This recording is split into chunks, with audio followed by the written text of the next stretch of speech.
कैसे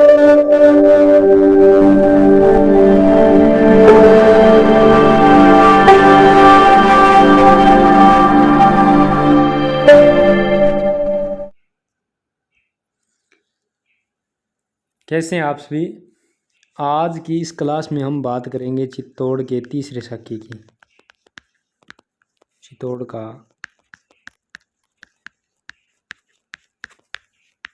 तीसरा साका जो उदय सिंह के समय हुआ था। ठीक है, तीसरा साका इसमें क्या हुआ कि उदय सिंह का एक पुत्र था शक्ति सिंह, जिसके वंशज क्या कहलाए, सक्तावत।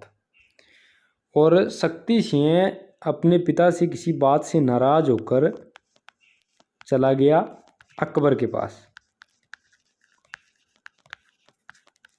शक्ति सिंह अपने पिता उदय सिंह से किसी बात से नाराज होकर चला गया किसके पास, अकबर के पास। अकबर उस समय जा रहा था मालवा अभियान पर। तो इनकी जो मुलाकात हुई शक्ति सिंह और अकबर की, वो हुई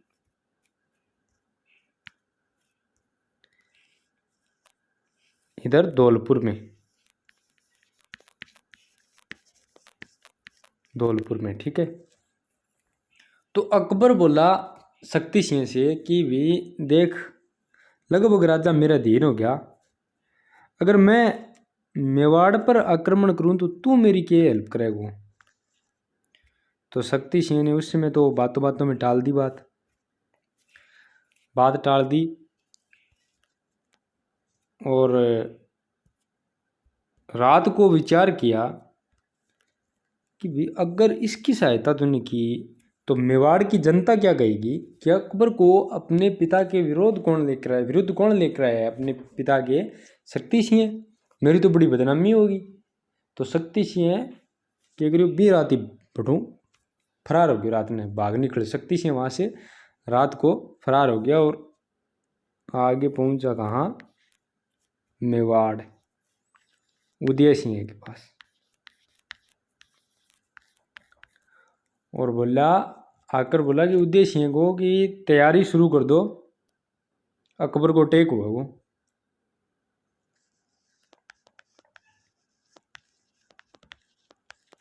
अकबर का अटैक होगा, तैयारी शुरू कर दो। अब सुबह इस बात का पता जैसे ही अकबर को पता चला कि शक्ति सिंह तो फरार हो गया, तो अकबर ने मालवा अभियान तो किया कैंसल और बोले चलो मेवाड़ चित्तौड़ पर आक्रमण करेंगे। ठीक है, तो चित्तौड़ अब क्या करता है अकबर, चित्तौड़ पर आक्रमण करने के लिए आता है। तो चित्तौड़ बहुत ऊंचाई पर बना हुआ है, चित्तौड़गढ़ का किला बहुत ऊंचाई पर है, 620 मीटर ऊंचाई।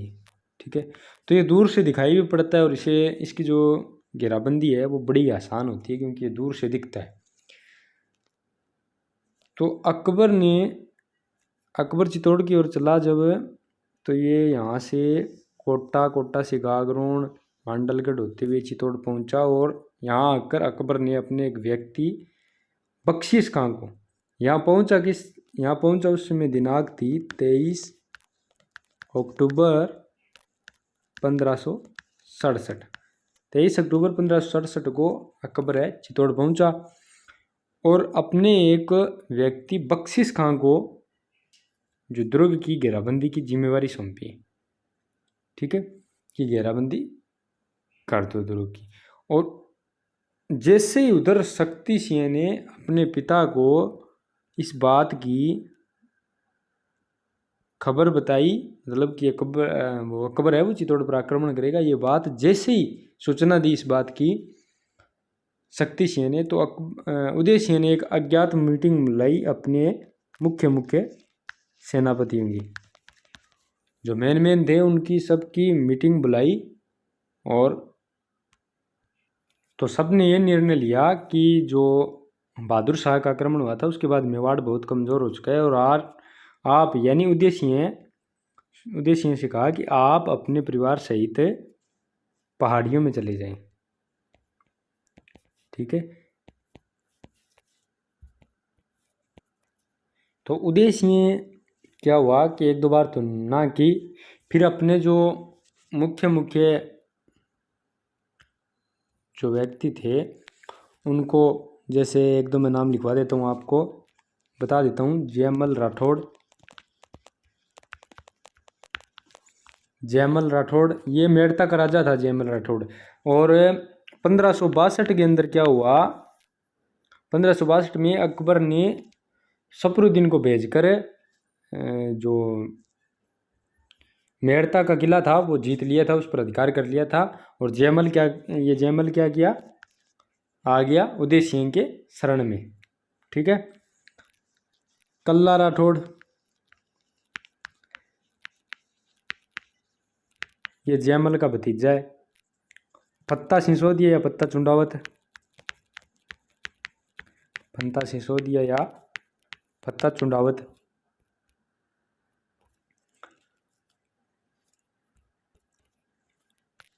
पल्लू सक्तावत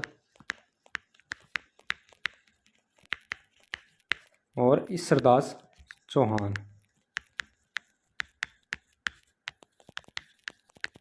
ईश्वरदास चौहान। और इनके साथ 8000 सैनिक और थे। इतना छोड़कर उदय सिंह अपने परिवार सहित चले गए पहाड़ियों में। ठीक है, उदय सिंह पहाड़ियों में चले गए। अब अकबर को सूचना मिली कि भाई उदय सिंह तो किले में है नहीं। तो ये अकबर के लिए बड़ी खुशी की बात थी कि अब तो किला चित्तौड़ है, उस पर अधिकार करना आसान हो गया, क्योंकि जब मालिक खुद नहीं है। और उधर हुसैन खां कुली को अकबर ने जिम्मेवारी सौंपी कि भाई जहाँ भी मिले उदय सिंह को ढूंढ कर लेकर आओ, अगर उदय सिंह नहीं मिले तो उसके परिवार को गिरफ्तार कर लाओ। लेकिन हुसैन खां कुली क्या हुआ, इसमें असफल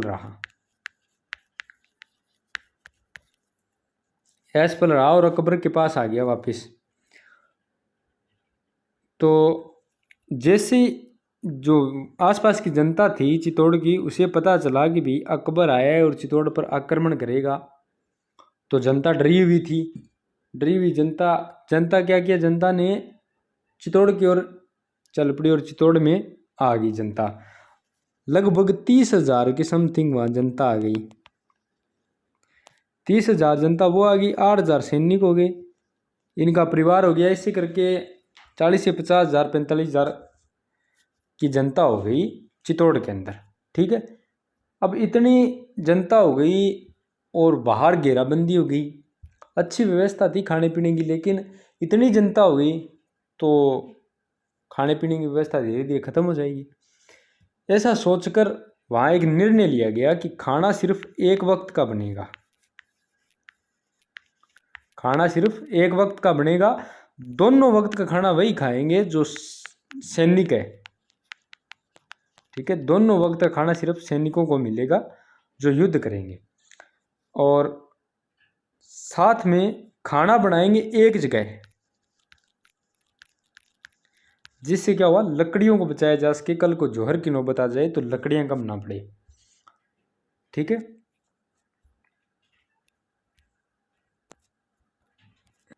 अब 1 महीना बीत गया। 1 महीने बाद क्या किया, अकबर ने किले की घेराबंदी कर ली और तोप से गोले दागे। लेकिन चित्तौड़ इतनी ऊंचाई पर था कि गोले पहुंच नहीं पाए। तो दीवार कैसे तोड़े, इतनी ऊंचाई पर था कि गोले वहां पहुंचे नहीं, तो दीवार नहीं तोड़ पाए अकबर। तो फिर उन्होंने क्या कहा, अकबर ने निर्णय लिया कि इस दुर्ग के बराबर एक टिल्ला बनाया जाए।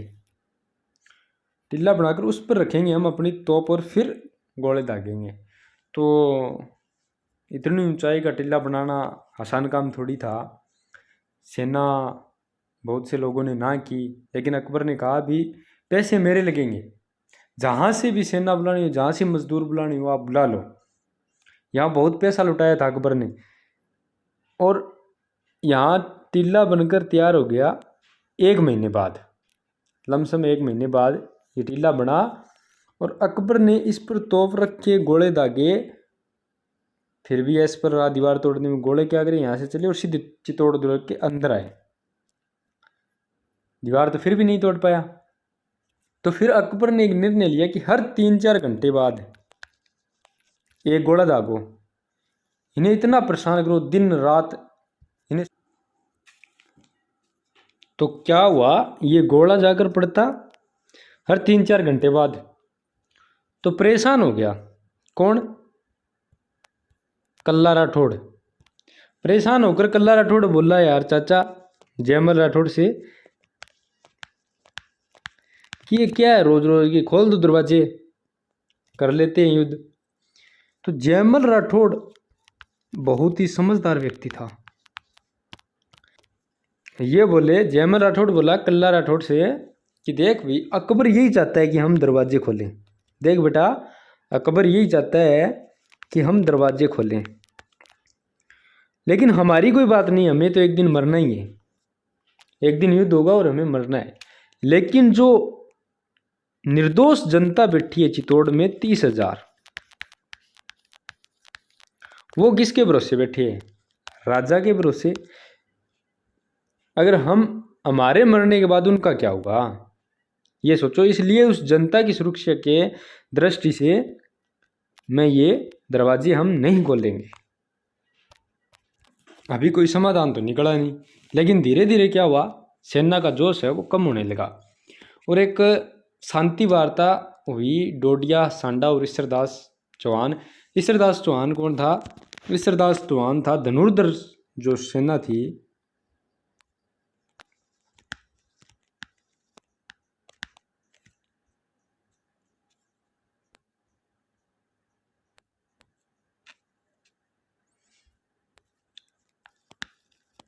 धनुर्धर जो सेना थी उसका नेतृत्व कर रहा था, जो था ईश्वरदास चौहान। कहते हैं कि इसकी बहुत अच्छी व्यवस्था थी, जहाँ तक इसकी जो तीर पहुँच रही थी उससे आगे इसने अकबर की सेना को नहीं आने दिया।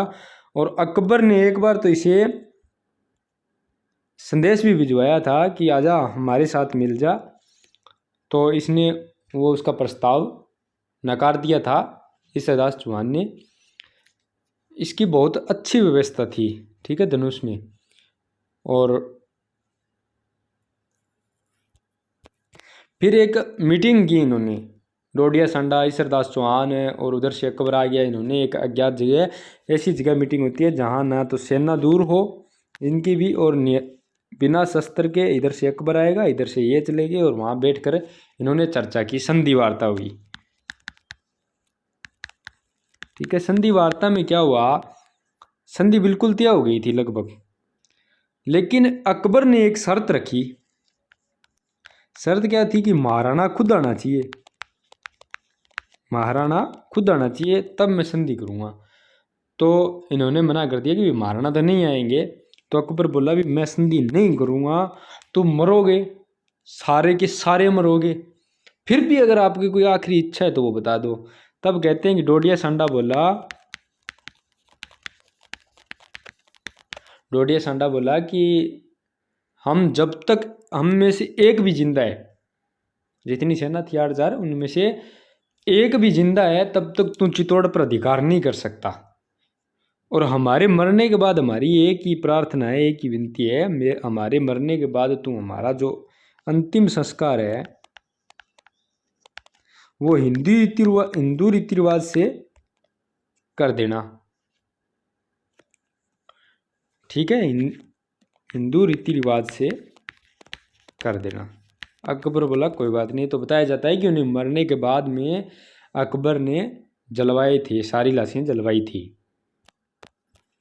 अब क्या हुआ, अकबर ने इधर, अकबर की सेना में था एक हिंदू टोडरमल था, उसने भेजा, चित्तौड़ का मुख्य कौन था, जयमल। जयमल के पास आया टोडरमल संधि वार्ता के लिए, लेकिन कोई दम कौन बैठे हो। टोडरमल ने कहा जयमल से कि तुम्हारा मेड़ता हम वापस दे देंगे ये वो, लेकिन जयमल ने इनकार कर दिया। तो यहाँ भी कोई बात बनी को नहीं। उसके बाद क्या हुआ कि अकबर को अभी भी समझ नहीं आ रहा कि चित्तौड़ को जीतते कैसे।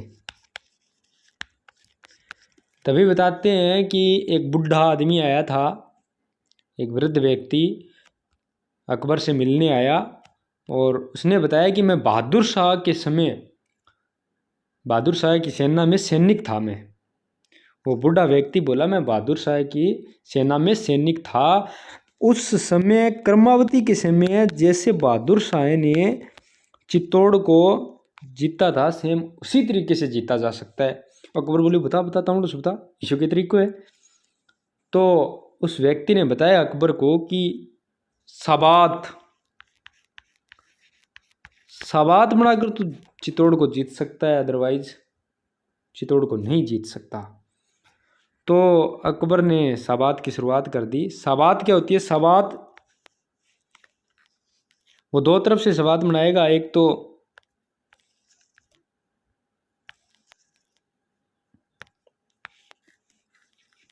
इधर से और एक इधर से, पूर्वी साइड से। और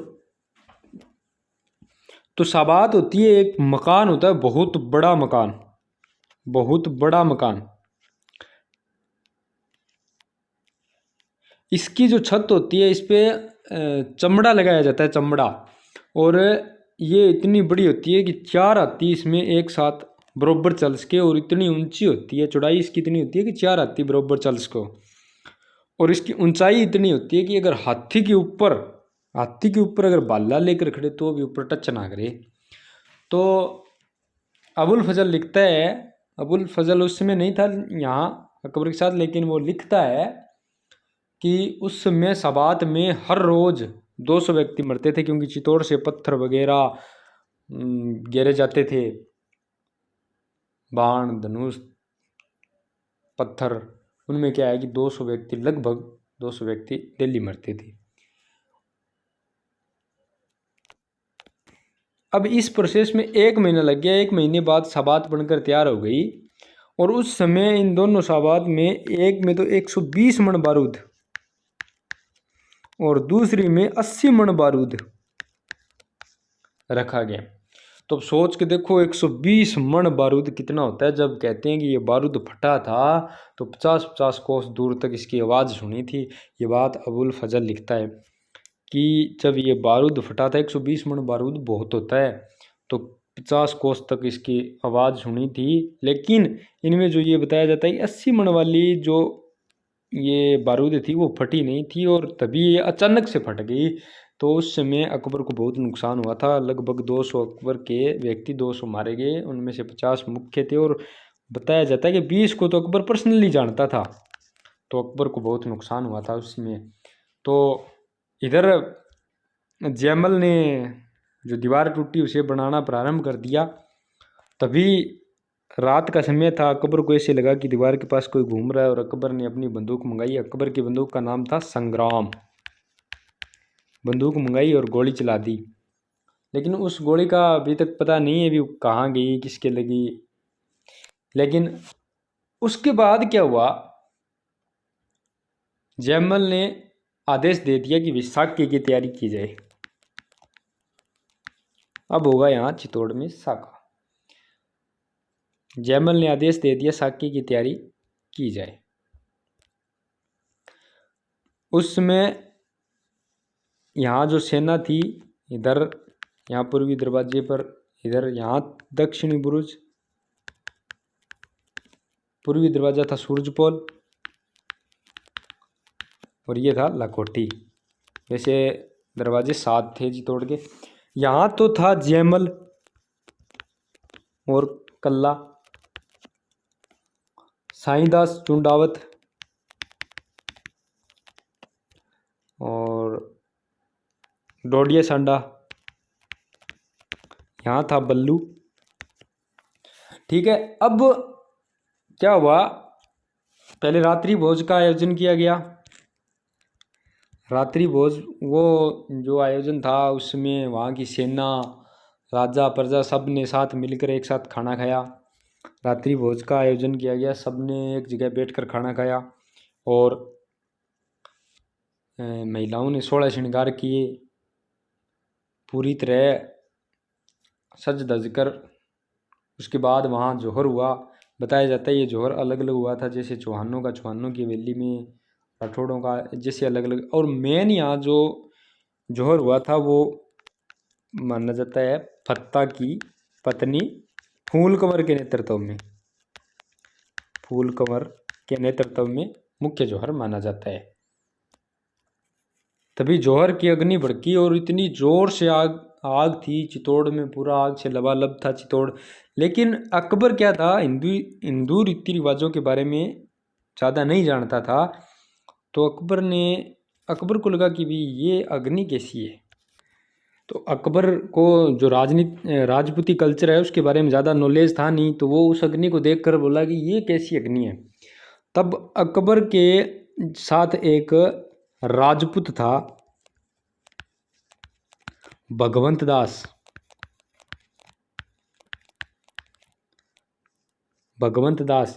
तो अकबर ने पूछा कि भगवंत दास जी ये क्या हो रहा है, चित्तौड़ में कोई आग उग लग गई?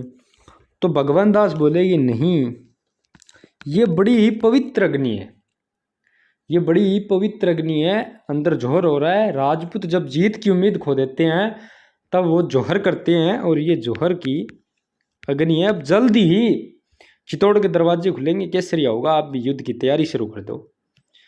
तो बताते हैं कि ये युद्ध 2 दिन और 1 रात चला था। 2 दिन और 1 रात चला था। लड़ते लड़ते इस युद्ध में जयमल घायल हो गया था। इससे पहले बताया जाता है कि उस समय जब अकबर ने ईसरदास चौहान को जो संदेश भेजा था कि तुम आ जाओ मेरे साथ और मेरी सेना में आ जाओ, हम आपका अच्छे से स्वागत करेंगे। तब ईसरदास ने कहा था स्वागत तो तेरा मैं करूँगा कभी। तो कहते हैं कि जैसे ही अकबर ने दुर्ग में प्रवेश किया तो दरवाज़ा तुड़वाया, दुर्ग में प्रवेश किया तो वहाँ ईसरदास चौहान खड़ा था और गुणग्राम ऐसे बोलकर यानी अकबर का स्वागत किया, और अकबर के हाथी पर अटैक कर दिया ईसरदास ने। लेकिन अकबर तो बच गया। तो बताया जाता है कि उस समय अकबर के हाथी का एक दांत तोड़ दिया था ईसरदास ने। अब युद्ध में लड़ते लड़ते जयमल राठौड़ घायल हो गया।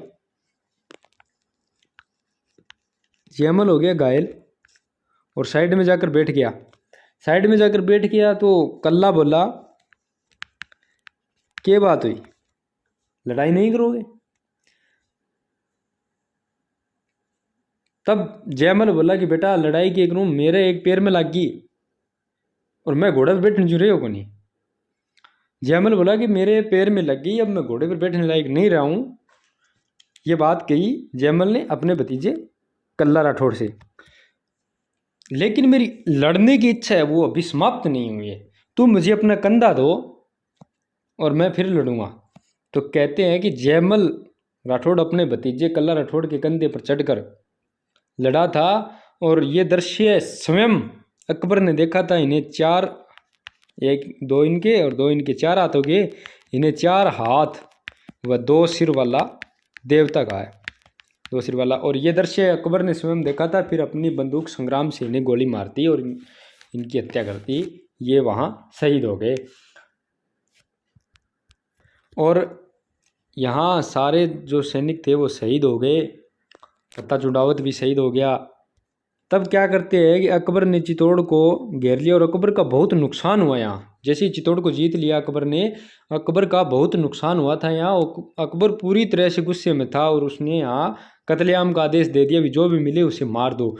तो कहते हैं कि यहाँ की जो 30,000 निर्दोष जनता थी उसे अकबर ने मरवा दिया था। और जो यहाँ के किसान थे उन्होंने रिक्वेस्ट भी की थी कि भी हमारा इस युद्ध में प्रत्यक्ष और अप्रत्यक्ष रूप से कोई हाथ नहीं है, हमें माफ़ कर दो, हमें छोड़ दो। तो कहते हैं कि अकबर ने उन्हें भी नहीं छोड़ा।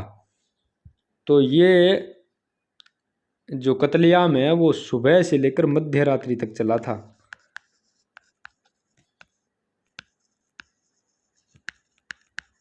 ये चित्तौड़ में जो अकबर का काला दाग माना जाता है, ये इन 30,000 निर्दोष लोगों को मरवाया था। जो ये कत्लेआम है ये अकबर का काला दाग माना जाता है। और 3 दिन तक अकबर इस दुर्ग में रहे थे। 3 दिन बाद ये दुर्ग सौंप दिया था आसफ खां को। और इस दुर्ग को जीतने से पहले अकबर ने मन्नत मांगी थी कि जैसे ही मैं चित्तौड़ को जीत लूँगा मैं अजमेर दरगाह पर जाऊँगा माथा टेकने, और वो यहाँ से 3 दिन बाद आसफ खां को दुर्ग सौंपकर चले गए अजमेर की ओर। और उन्होंने यहाँ एक सिक्का भी प्रचलित किया था चित्तौड़ विजय पर एलची। इसे परीक्षा में पूछा भी गया है कि चित्तौड़ विजय पर अकबर ने कौन सा सिक्का चलाया, एलची। ठीक है। अब कुछ बच्चों के मन में ये सवाल भी आ रहा होगा कि उस समय महाराणा प्रताप कहाँ है। तो सबसे पहली बात तो है कि उसमें वो महाराणा प्रताप नहीं है, उस समय वो है कुंवर प्रताप। ठीक है। उस समय महाराणा उदय सिंह थे, महाराणा प्रताप नहीं है। महाराणा उस समय है कुंवर प्रताप। तो इसके दो उल्लेख मिलते हैं।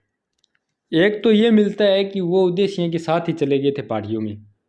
एक उल्लेख ये मिलता है कि वो नहीं गए थे, वो यहीं रहे थे। और जैसे ही पहली रात्रि को सारे सैनिक थे मुख्य, उन्होंने एक साथ गुप्त मीटिंग की और सोचा कि हमारे मरने के बाद जो हमारी मौत का बदला लेने वाला कौन रहेगा। तो बोलते हैं कि कुंवर प्रताप। लेकिन कुंवर प्रताप तो उनके साथ शामिल होने वाले थे केसरिया में। तो उन्होंने क्या किया, जो रात्रि भोज का आयोजन था उसमें बेहोशी की दवा मिलाकर कुंवर प्रताप को और उनकी पत्नी अजब्दे को बेहोश करके चित्तौड़ से दूर छोड़ दिया। एक तो ये मिलता है, एक ये मिलता है कि वो उदय सिंह के साथ ही चले गए थे।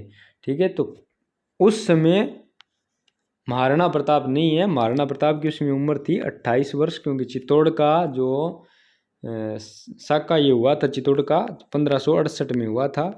उस समय कुंवर की जो प्रताप की उम्र है वो है 28 वर्ष। तो उस समय